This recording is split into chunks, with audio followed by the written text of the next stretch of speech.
ప్రభుత్వం తోలు తీస్తానంటున్నారు కేసీఆర్. కేసీఆర్ ముందు ఇప్పుడు రెండు కఠిన సవాళ్లు ఉన్నాయి.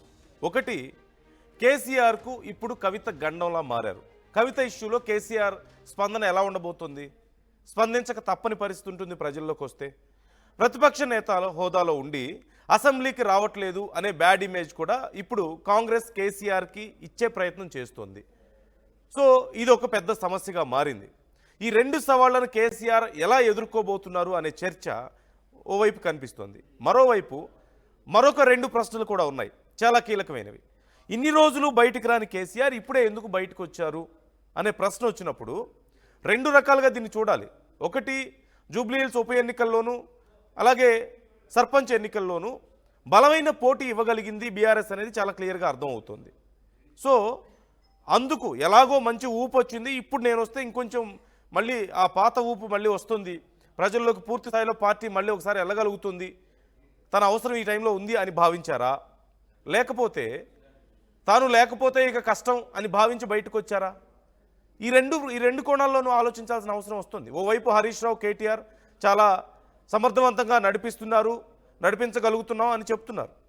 కానీ కేసీఆర్ ఉన్నప్పటి ఆ ఫ్లేవర్ ఇప్పుడు కనిపించడం లేదని కొంతమంది భావిస్తున్నారు అనే అభిప్రాయాలు ఉన్నాయి. అందుకని కేసీఆర్ రాక తప్పలేదా? కేసీఆర్ వస్తే తప్ప ఇక్కడి నుంచి ముందుకు వెళ్ళే పరిస్థితి లేదని భావించారా? లేకపోతే ఆల్రెడీ కొంతవరకు ఈ సర్పంచ్ ఎన్నికల్లో మంచి బలం కనపడింది, ఇలాంటి టైంలో తాను వస్తే ఇక పూర్తి స్థాయిలో ప్రభుత్వాన్ని ఇరుకును పెట్టొచ్చు, చాలా బలంగా ఫైట్ చేయొచ్చు అనే ఆలోచన ఉందా? ఏది ఇక్కడ ఏ కోణంలో చూడాలి ఈ విషయాన్ని అనేది ఒకటి. మరొక ముఖ్యమైన అంశం కూడా ఉంది. కేసీఆర్ ఇప్పుడు బయటకు వచ్చారు, కానీ ఇది ఎంతవరకు రాబోతున్న 3 ఏళ్ల పాటు కేసీఆర్ ఇలాగే ఉండబోతున్నారా? ప్రజల్లో యాక్టివ్గా ఉంటారా? వరుసగా ప్రెస్ మీట్లు పెడతారా? ఇష్యూస్ అన్నిటి మీద ఫైట్ చేయబోతున్నారా? లేకపోతే ఇప్పటి వరకు ఈ కొన్ని ఇష్యూస్ మీద, ఇప్పుడు వాటర్కి సంబంధించి, నీటి సమస్యకు సంబంధించి నీటి దోపిడీ జరుగుతుంది తెలంగాణకు అని చెప్పి ఆ విషయం మీద నేను ఫైట్ చేస్తాను, ప్రజల్లోకి వెళ్తానని చెప్తున్నారు, ప్రభుత్వం మీద యుద్ధం చేస్తానంటున్నారు. ఇంతవరకే ఫైట్ చేసి ఈ సభలు పెట్టేసి 2-3 సభలు పెట్టేసి చూసుకొని మళ్ళీ ఫామ్ హౌస్కి వెళ్తారా? మళ్ళీ రెస్ట్లోకి వెళ్తారా? అంటే ఆయన ఆరోగ్యం సహకరిస్తుందా లేదా అనేది కూడా మనం నిన్న చూసాం. ఆయన తెలంగాణ భవన్లోకి ఎంటర్ అయ్యే సమయంలో చాలా నీరసంగా, చాలా నిదానంగా కనిపించారు. వయసు పైన పడుతుంది, లెగ్కి సర్జరీ అవ్వడం కానీ, ఇతర ఆరోగ్య సమస్యలు కానీ ఇవన్నీ ఉన్నాయి. అప్పటితో పోల్చుకుంటే చాలా వరకు కోలుకున్నారు. కానీ పూర్తి స్థాయిలో కోలుకున్నారా? ఇంతే ఎనర్జెటిక్గా కొనసాగలుగుతారా? లేకపోతే అప్పుడప్పుడు వచ్చి అవసరమైన టైంలో చూసుకొని మళ్ళీ వెళ్తారా? ఇలా ఎన్నో ప్రశ్నలు ఇక్కడ ఉన్నాయి. సో వీటి గురించి ఇప్పుడు పెద్ద చర్చ జరుగుతుంది. ఒక్కసారి కేసీఆర్ ఏం మాట్లాడారు, కొన్ని ముఖ్యమైన అంశాలు ఒకసారి ఆయన మాటల్లో చూద్దాం. కిరికిరి మాటలు మాట్లాడి కారు కూతలు కూసి ఏదో చేస్తామనుకుంటే నడవదిగా. ఈ ఏళ్ళ దాకా వేరే కథ, రేపటి నుంచి వేరే తోలు తీస్తాం ఎక్కడికక్కడ. ప్రజలు ఖచ్చితంగా ఎక్కడికక్కడ నిలబెట్టే ప్రయత్నం చేస్తాం. అడుగున చెక్ చేస్తాం, ప్రతి విషయంలో చెక్ చేస్తాం. Sufficient time we have given. మేము తొందరపడి మేము ఎందుకు కన్నెర్రయ్యి మా ప్రభుత్వం పోయింది వీళ్ళు వచ్చింది అనేటువంటి ఒక పిచ్చి అయ్యి అట్లా మేము చేయలే, అటువంటి వాడికి పోలే.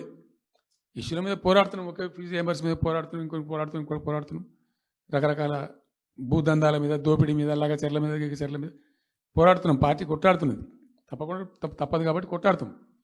ఇప్పుడు మొత్తం మొదటికే ముప్పు వచ్చే పరిస్థితి ఉంది. తప్పని పరిస్థితి నేను బయలుదేరినప్పుడు తప్పదు. అటు కేంద్రాన్ని ఎక్స్పోజ్ చేస్తాం, ఇటు రాష్ట్రాన్ని ఎండగడతాం ప్రజల మధ్యలో ఖచ్చితంగా. ఇలా మొత్తం విస్తారంగా మాట్లాడినాం, చర్చించినాం, చాలా పెద్ద ప్రజా ఉద్యమానికి శ్రీకారం చుడతాం.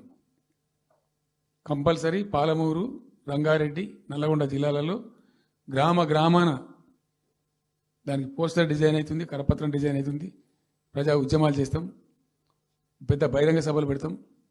నేను స్వయంగా అటెండ్ అవుతున్న బహిరంగ సభలకు. ప్రజాక్షేత్రంలో ఈ ప్రభుత్వం యొక్క నిష్క్రియాపరత్వాన్ని ఎండగడతాం.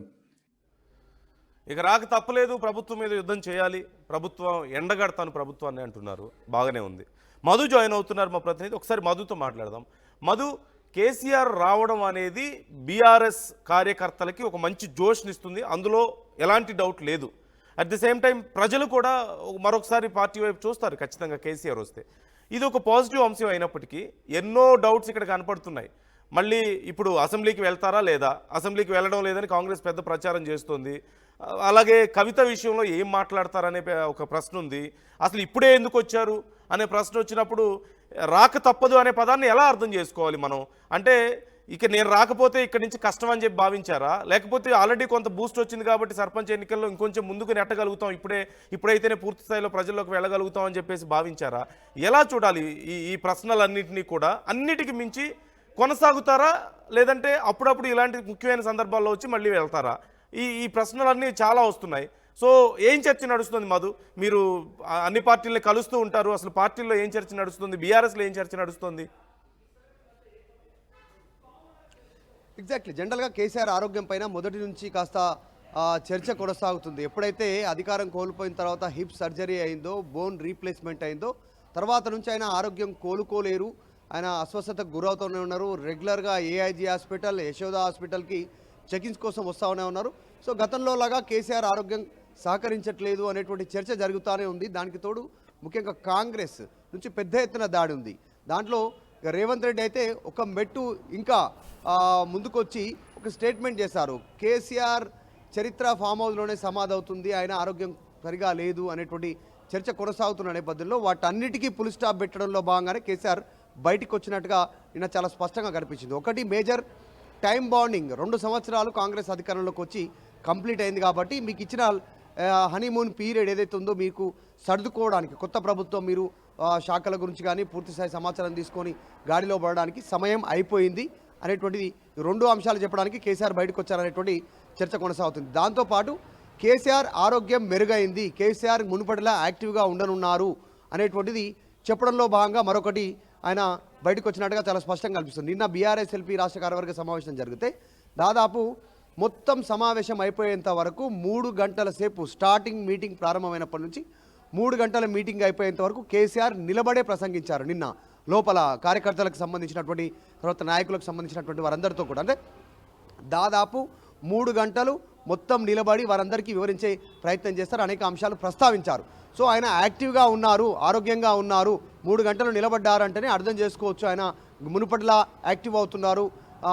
గతంలో పాత కేసీఆర్ ఎట్లుండనో ఇప్పుడు కేసీఆర్ ముందుకొచ్చారు, సేమ్ అట్లాగే అనేటువంటి చర్చ జరగడానికి ఒక అవకాశం ఇచ్చాననేటువంటి. తర్వాత మీడియా సమావేశంలో పాలమూరు, రంగారెడ్డి, కృష్ణా గోదావరికి సంబంధించిన నీళ్ళ విషయంలో ఆయన మాట్లాడుతూ ఉమ్మడి ఆంధ్రప్రదేశ్ నుంచి తీసుకుంటే ఇప్పటి వరకు మొత్తం సంబంధించిన అంశాలను చెప్తూనే ఆయన పైన కాంగ్రెస్ అటాక్ చేస్తున్న తీరుపైన కూడా మాట్లాడే ప్రయత్నం చేస్తారు. వీటన్నిటి నేపథ్యంలో కేసీఆర్ ఈజ్ బ్యాక్ అనేటువంటి రేంజ్లో, అంటే గతంలో లాగానే ముఖ్యమంత్రిగా ఉన్నప్పుడు ఎట్లయితే వాడివేడి ప్రసంగాలతో మీడియా సమావేశాల ద్వారా ముందుకు వచ్చేవారు రాష్ట్ర ప్రజల ముందుకు, కార్యకర్తలకు, ఇప్పుడు కూడా నిన్న అట్లనే వచ్చారు అనేటువంటి ఒక మెసేజ్ ఇచ్చే ప్రయత్నం చేశారు. కానీ కేసీఆర్ పైన 2 అపవాదులు, అధికారం కోల్పోయిన తర్వాత అసెంబ్లీకి రావట్లేదు అనేటువంటిది. ఇప్పటివరకు కేవలం 2 సార్లే కేసీఆర్ అసెంబ్లీకి వచ్చారు. ఒకసారి ప్రమాణ స్వీకారానికి, తర్వాత ఇంకొకసారి మాత్రమే అసెంబ్లీకి వచ్చారు. వచ్చిన సందర్భంలోనే మీడియా పాయింట్ దగ్గరకు వచ్చి మొదటిసారి అక్కడ కాంగ్రెస్ పైన ఒక స్టేట్మెంట్ ఇచ్చిపోయారు. తర్వాత కాంగ్రెస్ను చీల్చి చెండాడతాం ప్రజాక్షేత్రంలో అనేటువంటి స్టేట్మెంట్ చేసిపోయారు.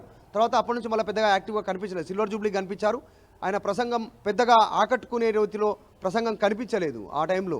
తర్వాత దూరంగానే ఉన్నారు, ఫామ్ హౌస్కు పరిమితమయ్యారు. మళ్ళీ ఇప్పుడు యాక్టివ్ అవుతున్న నేపథ్యంలో ఆయనకి ఇంకొక తలనొప్పి ఏంటంటే మళ్ళీ ఇప్పుడు రేపు జనవరి నుంచి అసెంబ్లీ సమావేశాలు ప్రారంభం కానున్నాయి, దానికి హాజరవుతారు. అటు రేవంత్ రెడ్డి పదే ఛాలెంజ్ విసురుతున్నారు, అసెంబ్లీకి రండి చర్చిద్దాం పూర్తిస్థాయిని. ఇదొక వైపు ఉంటానే కూతురు కవితకు సంబంధించినటువంటి అంశం, ఆమె చేసినటువంటి స్టేట్మెంట్ సామాజిక తెలంగాణ రాలేదు, భౌగోళిక తెలంగాణ మాత్రమే వచ్చిందనేటువంటి స్టేట్మెంట్ తర్వాత జరిగిన పరిణామాల్లో కవిత సస్పెండ్ అయ్యారు, పార్టీ నుంచి బయటికి పంపబడ్డారు. అప్పటి నుంచి ఆమె జాగృతి పేరిట విస్తృతంగా తిరుగుతుంది. కేవలం బీఆర్ఎస్ సెంట్రిక్గానే, బీఆర్ఎస్ పార్టీకి సంబంధించిన నాయకుల సెంట్రిక్గానే ఆమె టార్గెట్ చేస్తున్నారు. ముఖ్యంగా హరీష్ రావు, సంతోష్ రావు, కేటీఆర్, కేసీఆర్ కూడా, దాంతోపాటు మాజీ మంత్రులు జగదీశ్వర్ రెడ్డి, సబితా ఇంద్రారెడ్డి, నిరంజన్ రెడ్డి, ఇలా అందరు నాయకులు, ప్రశాంత్ రెడ్డి, వీళ్ళందరినీ టార్గెట్ చేస్తూ ముందుకు పోతా ఉంది. మాధవరం కృష్ణారావును టార్గెట్ చేస్తూ ఉంది. సో బీఆర్ఎస్ పార్టీ నాయకులను టార్గెట్ చేస్తుంది. అసలు కవిత ఇష్యూని ఎట్లా డీల్ చేయాలనేటువంటి దానిపైన బీఆర్ఎస్ పెద్ద ఎత్తున ఆలోచిస్తూ ఉంది, ఏం చేద్దాం కవిత ఇష్యూలు అనేటువంటిది. నిన్న కేసీఆర్ సమావేశం ఉన్నప్పుడు కూడా నిన్న గద్వాలలో కవిత పర్యటించింది. అఫ్కోర్స్ ఈరోజు కూడా గద్వాలలోనే కవిత ఇంకా పర్యటిస్తూ ఉన్నటువంటి పరిస్థితి. జనం జాగృతి పేరిట, జాగృతి జనం బాట పేరిట గ్రౌండ్లోకి వెళ్తూ ఉన్నటువంటి సిచ్యువేషన్. ఇది అన్ని నేపథ్యంలో కవిత చేస్తున్నటువంటి అంశాలను ఎట్లా పార్టీ డీల్ చేయాలనేటువంటిది కూడా వాళ్ళ ముందున్నటువంటి ఒక బిగ్ టాస్క్. అన్నిటికంటే ముఖ్యంగా రేపు జనవరి 2 నుంచి అసెంబ్లీ సమావేశాలు ప్రారంభం కానున్నాయి కాబట్టి దాంట్లో కేసీఆర్ హాజరవుతారా లేదంటే మొదటి రోజు వచ్చి హాజరై బయటికి వెళ్ళిపోతారా అనేటువంటిది చూడాలి. ఇప్పటికే కార్యాచరణ సిద్ధం చేస్తున్నారు. పాలమూరు రంగారెడ్డికి సంబంధించినటువంటి ప్రాజెక్టుల విషయంలో 49 టీఎంసీలకే ఓకే చేస్తూ ఉంది కాంగ్రెస్. కేంద్రంతో కలుపుకొని రాష్ట్ర ప్రయోజనాలను తాకట్టు పెడతా ఉంది ఆంధ్రప్రదేశ్ కోసం. మేము 91 టీఎంసీల కోసం పోరాడాం కాబట్టి దానిపైన ప్రజా ఉద్యమం నిర్మిస్తాం. పాలమూరు ఉమ్మడి నల్గొండ జిల్లా, ఉమ్మడి రంగారెడ్డి జిల్లాలో భారీ బహిరంగ సభలు ఏర్పాటు చేయనున్నట్టు తెలుస్తోంది. మొత్తం జనవరి 15 తర్వాత అంటే సంక్రాంతి పండుగ తర్వాత క్షేత్రస్థాయిలోకి బీఆర్ఎస్ ఈ అంశంలో గ్రౌండ్లోకి వెళ్తున్నట్టుగా మన దగ్గర సమాచారం ఉంది. అంటే కేసీఆర్ ఏం చేసినా సరే ఖచ్చితంగా ఏదో ఒక డీప్ మీనింగ్ ఉంటుంది. ఆయన మాట్లాడిన మీనింగ్ ఉంటుంది, మాట్లాడకపోయినా దానికి ఏదో ఒక స్ట్రాటజీ ఉందని చెప్పి సహజంగా చెప్తూ ఉంటారు. అంటే ఆయన చాణక్యుడు రాజకీయాల్లో అని చెప్తూ ఉంటారు కదా. సో ఇప్పుడు బయటికి రావడం చాలా కాలం తర్వాత, ఆల్మోస్ట్ 10 months తర్వాత కేసీఆర్ బయటకు వచ్చారు కదా. ఇంత చాలా కాలం తర్వాత బయటికి రావడం అనేది కాంగ్రెస్కి ఎలా నష్టం చేయబోతుంది బీఆర్ఎస్? ఇప్పుడు కేసీఆర్ రాక వల్ల ఈ కొత్త ఉత్సాహం కానీ అండ్ స్ట్రాటజీ ఏ విధంగా ఉండబోతుంది? ఫైట్ చేస్తాం ప్రభుత్వం మీద అంటున్నారు, సభలు పెడతామని చెప్తున్నారు. సో మేజర్గా ఏ విషయాల మీద ఫోకస్ చేయబోతున్నారు? మీరు చెప్పినట్లుగా నీళ్లు, గోదావరి కృష్ణ వాటర్ గురించి ఒకటి ఉండబోతుంది.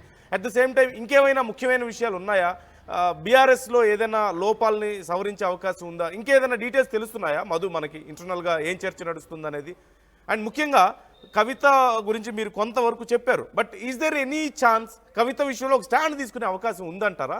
ఇప్పటి వరకు బీఆర్ఎస్ ఎవరు మాట్లాడలేదు కవిత గురించి.